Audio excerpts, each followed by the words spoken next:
Un acteur de la méthode a dit à Clint Eastwood : « Mon processus artistique ne peut pas être bâclé après être arrivé en retard pour la 3e fois. » Ce que Clint a fait ensuite devant toute l'équipe est devenu légendaire à Hollywood. C'était en octobre 1992 sur le tournage d'Impitoyable, dans les Badlands reculés de l'Alberta, au Canada.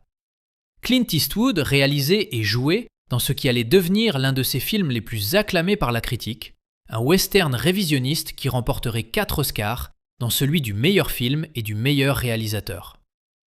La production était serrée, disciplinée et légèrement en avance sur le calendrier, exactement comme Clint l'aimait. Il s'était bâti une réputation de réalisateur respectant les budgets, valorisant le temps de l'équipe et finissant ses films efficacement sans sacrifier la qualité. Ses plateaux étaient réputés pour être professionnels, concentrés et sans drame. Puis, ils ont embauché quelqu'un que nous appellerons Derek Matthews.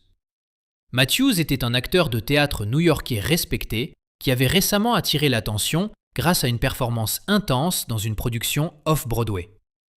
Il avait étudié dans des programmes d'art dramatique prestigieux, s'était formé à diverses techniques de la méthode et se considérait comme un artiste sérieux. Son agent avait beaucoup insisté pour lui obtenir un second rôle dans le film de Clint, un personnage clé apparaissant dans plusieurs scènes importantes. La directrice de casting de Clint avait des réserves. « Il est talentueux, dit-elle à Clint, mais il a la réputation d'être difficile. Très méthode, très pointilleux sur son processus. » « Difficile à quel point ? Demanda Clint. Il a passé 3 mois à vivre dans la rue pour un rôle. Il refusait de sortir du personnage entre les prises, ce genre de choses. Clint réfléchit. Il appréciait les acteurs qui prenaient leur métier au sérieux, mais il savait aussi qu'il y avait une différence entre le dévouement et la complaisance. « Donnez-lui le rôle, décida Clint, mais assurez-vous qu'il comprenne comment on travaille ici. » Matthews signa le contrat, arriva en Alberta et assista à la première réunion de production. Clint exposa clairement ses attentes. Convocation à 6 heures du matin quand prévu, professionnalisme sur le plateau, efficacité pendant le tournage. L'équipe travaillait dur et Clint attendait des acteurs qu'ils soient à la hauteur. Matthews hocha la tête pendant la réunion, mais semblait distrait, comme si la logistique du cinéma était en dessous de lui. Il était là pour créer de l'art, pas pour pointer à l'heure. Le premier jour où Matthews devait tourner était un lundi, convocation à 6 heures. Le lieu était un ranch isolé à 1 heure du camp de base et la lumière matinale était cruciale pour la scène qu'il devait filmer. À 6 heures, l'équipe était prête. Les caméras parfaitement positionnées pour le plan. Les lumières réglées pour capturer la lueur dorée du matin. Les autres acteurs en costume et maquillés, installés dans la chaise depuis 5 heures. Clint était dans son fauteuil de réalisateur, passant en revue la liste des plans, répétant mentalement le travail du jour. Toute la machine était huilée et prête à fonctionner. Mais la porte de la caravane de Derek Matthews resta fermée, sombre, silencieuse. À 6h30, le premier assistant réalisateur frappa poliment. Pas de réponse. À 6h45, il frappa de nouveau, plus fort. Toujours rien. L'équipe commença à s'agiter, à regarder sa montre, à chuchoter. Ce n'était pas ainsi que fonctionnaient les plateaux de Clint Eastwood. À 7 heures, après de multiples tentatives, Matthews ouvrit enfin la porte, encore en civil, les cheveux ébouriffés, semblant sincèrement agacé d'être dérangé plutôt que gêné d'être en retard. « Je me prépare, » dit Matthews, son ton suggérant que l'assistant interrompait quelque chose de sacré. « Mon processus exige un travail intérieur profond avant que je puisse incarner le personnage. Cela ne peut pas être bâclé. Ce n'est pas une sitcom où on enfile un costume et on récite des répliques. C'est du théâtre sérieux. » L'assistant expliqua qu'il perdait la lumière matinale, que toute l'équipe attendait. « L'art ne fonctionne pas selon un horaire, » répondit Matthews, en fermant la porte. Clint, informé de la situation, prit une décision. « On va tourner sans lui.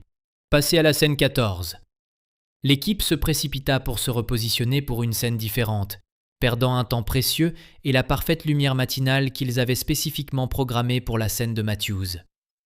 Quand Matthews émergea finalement à 8h30, prêt à travailler, ils avaient perdu 2h30. Clint ne dit rien. Il ajusta simplement le calendrier de tournage, fit tourner Matthews efficacement ses scènes et passa à autre chose. Mais il observait. Le deuxième jour où Matthews était programmé, la convocation était à nouveau à 6 heures du matin, pour les mêmes raisons cruciales. Même lieu isolé à 1 heure du camp de base. Scène différente, mais tout aussi dépendante de la lumière matinale. Les mêmes 75 membres d'équipage qui s'étaient levés à 4h30 pour être prêts à l'heure. À 6 heures, la caravane de Matthews était sombre et silencieuse. À 6h30, toujours sombre. L'équipe commençait à être visiblement frustrée. La veille avait déjà été assez frustrante, mais un schéma se dessinait. À 7 heures, l'assistant frappa avec moins de patience que la veille. Matthews ouvrit en peignoir, sirotant un café comme s'il était en vacances. « Je vous l'ai dit hier, » dit Matthews, une irritation claire dans la voix maintenant, comme si l'assistant était le problème. « Mon processus artistique prend du temps. J'ai besoin de méditer, de me centrer, de trouver la vérité émotionnelle du personnage. Ce n'est pas de la télévision où on arrive et on atteint ses repères. C'est du cinéma, c'est de l'art. » « Il y a 75 personnes qui attendent, » dit l'assistant prudemment. « Alors elles apprendront la patience, » répondit Matthews. « Les grandes performances ne se fabriquent pas à la chaîne. » Il émergea finalement à 8h45, encore une fois avec plus de 2h30 de retard. Quand l'assistant expliqua qu'il devrait sauter sa scène et la tourner plus tard, perdant une autre fenêtre de lumière parfaite, Matthews haussa les épaules. « Si la lumière n'est pas bonne, elle n'est pas bonne, » dit-il, comme si cela justifiait son retard au lieu d'en être la cause. Clint observa cela depuis son fauteuil de réalisateur. Il ne dit rien à Matthews. Il ajusta à nouveau le calendrier, tourna ce qu'il put et nota le schéma qui se développait. Ce soir-là, le producteur de Clint l'approcha. « Il faut qu'on parle de Matthews. 2 jours, 2 retards majeurs. On perd du budget et du temps. »« Je sais, » dit Clint. « Devrait-on l'avertir, menacer de le virer ?»« Pas de menace, » dit Clint. « Encore un jour. Voyons si c'est qui il est. » Le 3e jour où Matthews était programmé était critique. C'était sa plus grande scène. Une confrontation dramatique qui nécessitait un timing précis avec les autres acteurs, des mouvements de caméra complexes et une lumière naturelle spécifique qu'ils auraient pendant 90 minutes au maximum. Ils avaient programmé une équipe supplémentaire, apporté du matériel additionnel et coordonné plusieurs départements autour de ce tournage. Convocation à 6 heures précises. À 5h45, toute l'équipe était prête. Acteurs en position, caméra préparée, lumière réglée, son en marche, tout le monde attendant Derek Matthews. À 6 heures, sa caravane était fermée. À 6h15, encore fermée. À 6h30, l'assistant frappa. Pas de réponse. À 6h45, il frappa plus fort. Rien. Clint se leva de son fauteuil de réalisateur et se dirigea lui-même vers la caravane de Matthews. Toute l'équipe regarda. C'était sans précédent. Clint, en tant que réalisateur, était généralement invisible dans son fauteuil, efficace et silencieux. Le voir traverser le plateau pour s'adresser personnellement à un acteur signifiait que quelque chose d'important se passait. Clint frappa à la porte de la caravane. Fort. 3 coups secs qui résonnèrent sur le plateau silencieux. Au bout d'un long moment, Matthews ouvrit la porte. Il était encore en peignoir, tenant une tasse de thé, l'air agacé d'être interrompu. « On est prêt pour vous, » dit Clint calmement. « Je me prépare, » répondit Matthews, son ton suggérant que cela devrait être évident. « Mon processus artistique ne peut pas être bâclé. Je dois accéder à des souvenirs émotionnels profonds pour cette scène. Cela prend du temps. »« À quelle heure était votre convocation ?» interrompit Clint, sa voix toujours calme mais avec une certaine dureté. « Les horaires de convocation sont une commodité administrative, » dit Matthews, se lançant dans ce qui était clairement un discours préparé sur l'art. Le vrai jeu d'acteur, le jeu sérieux, nécessite d'aller dans des endroits qui ne peuvent pas être programmés. Je ne suis pas un acteur de télévision qui atteint ses repères et récite ses répliques. Je crée un personnage de l'intérieur. Ce processus... « À quelle heure ?» répéta Clint, ne demandant plus mais énonçant, sa voix calme portant pourtant plus d'autorité que des cris. « Était votre convocation ?» Matthews cligna des yeux, déstabilisé par l'interruption de son discours préparé sur l'intégrité artistique. « 6 heures, mais c'est juste... »« Il est 7 heures, » dit Clint, chaque mot délibéré et définitif. « Vous avez 1 heure de retard, 3e jour consécutif.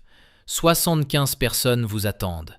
des gens qui sont arrivés à l'heure malgré la même convocation matinale que vous. Le grand art exige des sacrifices, dit Matthews, retrouvant sa confiance et se lançant à nouveau dans sa justification. Ces gens sont payés pour attendre, c'est littéralement leur travail. Le mien est de créer quelque chose de transcendant, quelque chose qui durera au-delà de ce calendrier de production. Vous, plus que quiconque, devriez comprendre que la véritable artistique ne peut être confinée à... « Faites vos valises », dit Clint, coupant le discours comme un couteau. Matthews s'arrêta en pleine phrase, bouche bée. « Pardon ?»« Faites vos valises », répéta Clint, sa voix toujours ce même murmure rauque devenu célèbre dans les westerns. « Vous êtes viré. Une voiture vous attend pour vous ramener à Los Angeles. Vous avez 30 minutes pour partir. » Toute l'équipe s'était tue. 75 personnes figées, regardant la scène. Matthews rit, un son nerveux. « Vous ne pouvez pas me virer. Nous sommes en pleine production. Vous avez besoin de moi pour... » « Non, » dit simplement Clint. « Nous avons besoin de quelqu'un de professionnel. Quelqu'un qui respecte le temps des autres. Quelqu'un qui comprend que le cinéma est collaboratif. Ce n'est pas vous. Faites vos valises. » « C'est insensé, » dit Matthews, sa voix montant maintenant. « Je crée de l'art ici. Je vous donne la performance de votre vie. Vous ne pouvez pas virer quelqu'un parce qu'il prend son métier au sérieux. »« Je ne vous vire pas parce que vous prenez votre métier au sérieux, » dit Clint. « Je vous vire parce que vous êtes en retard 3 jours de suite et que vous ne montrez aucun respect pour les 75 professionnels qui vous attendent pendant que vous buvez du thé en peignoir. Votre processus implique d'être sur le plateau quand vous êtes censé y être. Si vous ne pouvez pas faire ça, vous ne pouvez pas travailler ici. Faites vos valises. » Matthews regarda autour de lui d'équipe, s'attendant peut-être à du soutien ou de la sympathie. Il n'en trouva aucune. 75 personnes qui étaient debout depuis 4h30, qui avaient conduit 1 heure pour venir, qui attendaient prêtes depuis plus d'1 heure, le regardaient avec zéro sympathie. « Vous faites une énorme erreur, » dit Matthews à Clint. « Je suis le meilleur acteur avec qui vous travaillerez jamais. Vous laissez votre ego détruire ce qui aurait pu être... »« 30 minutes, » dit Clint, le coupant. Puis il se retourna à son fauteuil de réalisateur. Matthews resta un moment sur le seuil de sa caravane, attendant apparemment que Clint change d'avis ou que quelqu'un intervienne. Rien ne se produisit. Finalement, il rentra et claqua la porte. Clint se tourna vers son premier assistant. « Appelez l'acteur qui est arrivé 2e lors des essais. Voyez s'il peut être ici demain. Reportez les scènes de Matthews à la semaine prochaine. » Puis il s'adressa à l'équipe. « On passe à la scène 22. Ne gaspillons pas la matinée. » L'équipe s'activa, se réorganisant pour une scène différente, heureuse de travailler au lieu d'attendre. Plusieurs membres de l'équipe souriaient. Quelques-uns essayaient de ne pas rire. En moins de 25 minutes, Derek Matthews sortit de sa caravane avec ses bagages, furieux. Une navette de production l'attendait en effet pour le ramener à Los Angeles. Il monta sans parler à personne et partit. Clint ne le regarda pas s'en aller. Il était déjà concentré sur le prochain plan. L'histoire se répandit dans Hollywood avant même que la navette de Matthews n'atteigne l'aéroport. Clint Eastwood a viré un acteur pour retard et prétexte de processus artistique. Devint le sujet de conversation de l'industrie en quelques heures. Dès le lendemain, c'était dans les revues spécialisées. L'agent de Matthews tenta de le présenter comme des différences créatives ou des conflits d'horaires, mais trop de membres d'équipage avaient été témoins. La vérité éclata. Matthews avait été viré pour manque de professionnalisme et pour s'être caché derrière son processus artistique comme excuse. L'impact sur la carrière de Matthews fut immédiat et dévastateur. Les autres réalisateurs qui l'envisageaient n'étaient soudainement plus intéressés. Les producteurs posaient des questions précises sur sa fiabilité. Les studios le mirent sur des listes officieuses d'acteurs difficiles. En 1 an, Matthews retournait au théâtre régional. La carrière cinématographique prometteuse que son agent avait tant travaillé à construire fut complètement détruite par 3 retards et une conversation avec Clint Eastwood. L'acteur que Clint engagea pour remplacer Matthews arriva 15 minutes en avance chaque jour, connaissait ses répliques parfaitement et livra une excellente performance qui contribua au succès final du film. Impitoyable remporta 4 Oscars. Clint gagna l'Oscar du meilleur réalisateur et du meilleur film. Le film est aujourd'hui considéré comme l'un des plus grands westerns jamais réalisés. Derek Matthews est rappelé, quand il est rappelé, comme l'acteur qui fut viré d'impitoyable pour être arrivé en retard et avoir fait un cours à Clint Eastwood sur le processus artistique. Des années plus tard, lors d'un entretien sur la réalisation, on interrogea Clint sur l'incident. Sa réponse fut, comme à son habitude, brève. Les plateaux de cinéma exigent de la discipline, non pas à cause d'une philosophie autoritaire, mais parce que des centaines de personnes coordonnent un travail complexe. Quand une personne décide que son processus est plus important que le temps de tout le monde, ce n'est pas un artiste. C'est juste un égoïste. Mais les membres de l'équipe qui étaient là racontent une histoire plus détaillée. Ils parlent de ces 75 personnes qui attendaient prêtes à 6 heures. De la lumière parfaite du matin qu'ils ont perdue 3 jours de suite. De la façon dont Matthews avait traité leur temps comme sans importance pendant qu'ils méditaient en peignoir. Et ils racontent comment le renvoi de Matthews par Clint n'était ni colérique ni dramatique. C'était factuel, délivré de cette voix calme avec le même sang-froid qu'il apportait à chaque décision de réalisateur. « Faites vos valises, la voiture vous attend, 30 minutes. » L'incident est devenu légendaire, non pas parce qu'il fut bruyant ou théâtral, mais parce qu'il fut le contraire. Clint traçait simplement une ligne. Le professionnalisme compte. Ton temps ne vaut pas plus que celui de 75 autres personnes. L'art n'excuse pas le manque de respect. À ce jour, mon processus artistique ne peut pas être bâclé est une phrase que vous ne voulez pas prononcer sur un plateau de Clint Eastwood. Et arriver en retard alors que tout le monde est prêt est une erreur professionnelle que l'on ne fait qu'une fois.